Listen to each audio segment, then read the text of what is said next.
মানুষ কিভাবে এত নিষ্ঠুর হতে পারে? তারা হাজিরিন, একটু ঘটনাকে মনোযোগ সহকারে শোনা। মুসলমান ভাইয়ারে বন্ধুগণ আমার, আফগানিস্তানের ভিতরে এক ব্যক্তির নাম ছিল সালমান। এই সালমান যখন বড় হইতে লাগলো, সালমান বড় হইতে হইতে তার বাবা মা চিন্তা করে, আমার সালমান যেহেতু বড় হইয়া গেছে,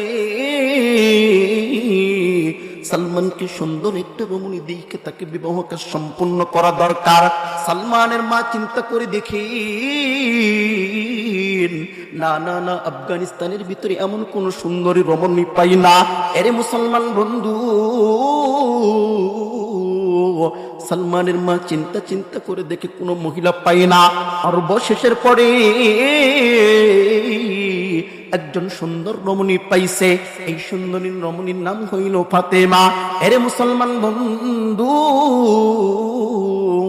সালমানের বিবিকে যখন, ফাতেমাকে যখন বিবাহ কাজ সম্পন্ন কইরা দিল, অল্প কিছুদিনের পরে সালমানের মনে মনে অনেক ইচ্ছা ছিল তার বিবির গর্ভে যে সন্তানটা আসবে, এই সন্তান ছেলে সন্তান দরকার, তার মেয়ে সন্তান দরকার নাই। সালমান তার বিবিকে বলতেছে, এ ফাতেমা, তোমার গর্ভে যে সন্তানটা আসবে, এই সন্তানটা আমার মেয়ে সন্তান দরকার নাই, এই সন্তানটা আমার ছেলে সন্তান দরকার। মুহতারাম হাজির, ঘটনাগুলো মনোযোগ দিয়ে শোনা চাই। ওই নম্বর সাহাবীগুলো দেখেন কেমন উত্তর ভালো মানুষের ছিল।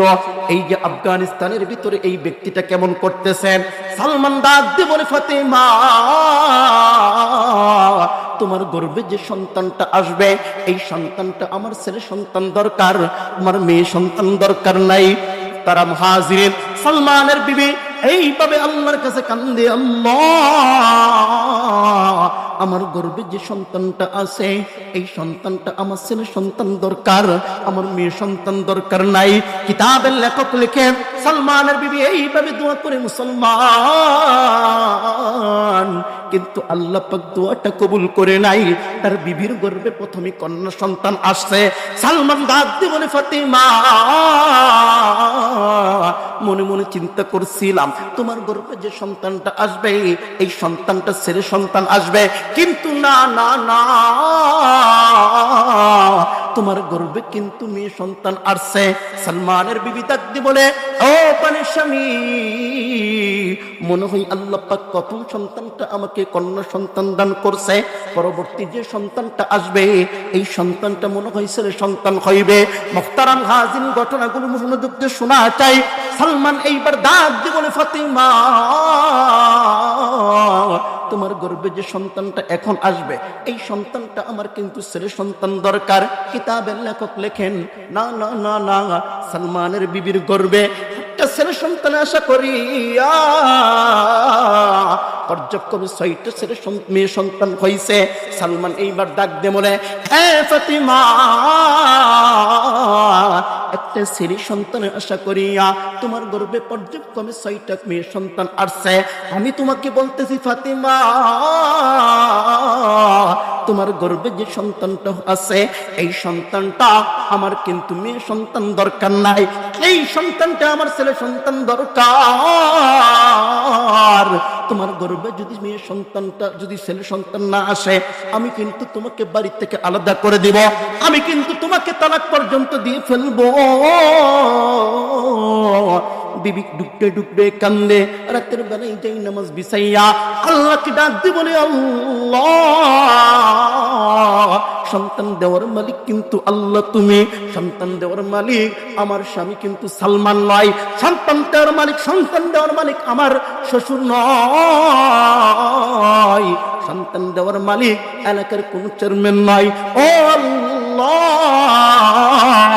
তোমার কাছে ফরিয়াদ জানাই, তোমার গর্ভে, আমার গর্ভে যে সন্তানটা আছে, এই সন্তানটা কিন্তু আমার মেয়ে সন্তান দরকার নাই, আমার গর্ভে যে সন্তানটা আছে, আল্লাহ, এই সন্তানটা আমি ছেলে সন্তান দাই।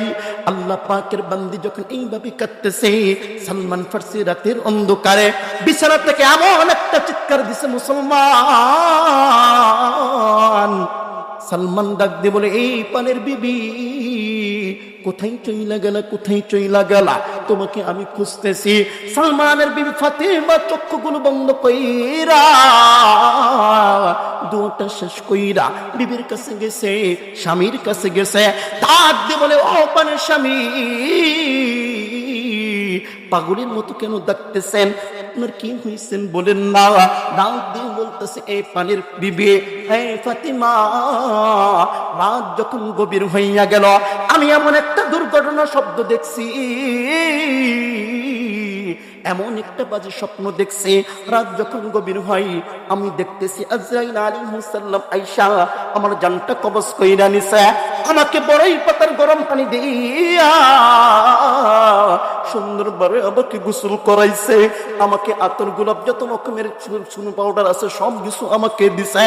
কিতাবের লেখক লেখেন, সালমান তার বিবিকে এমন ভাবে বিবরণ দেয়, আমাকে যখন খাটির উপরে শুয়াইয়া কবরস্থানে নিয়ে যাওয়া হয়, আমি আমার বাবাকে ডাকতে বলি, বাবা আমাকে কই নিয়ে যাইতেছ, কই নিয়ে যাইতেছ? এই জাহান্নামের ঘরটা আমি যাইতে পারবো না, এই মাটির ঘরে আমি থাকতে পারবো না, অন্ধকার কবরে আমি থাকতে পারবো না। ও বাবা, তুমি আমাকে বাড়িতে নিয়ে যাও। না না না না, কেউ আমার কথা শুনে না। আমি আমার বড় ভাইকে ডাক দিয়ে বললাম, হে ভাই, তুমি তো একটু আসো, তুমি আমাকে একটু বাড়িতে নিয়ে যাও। এই যে চারকোনা ঘরের ভিতরে আমি থাকতে পারবো না।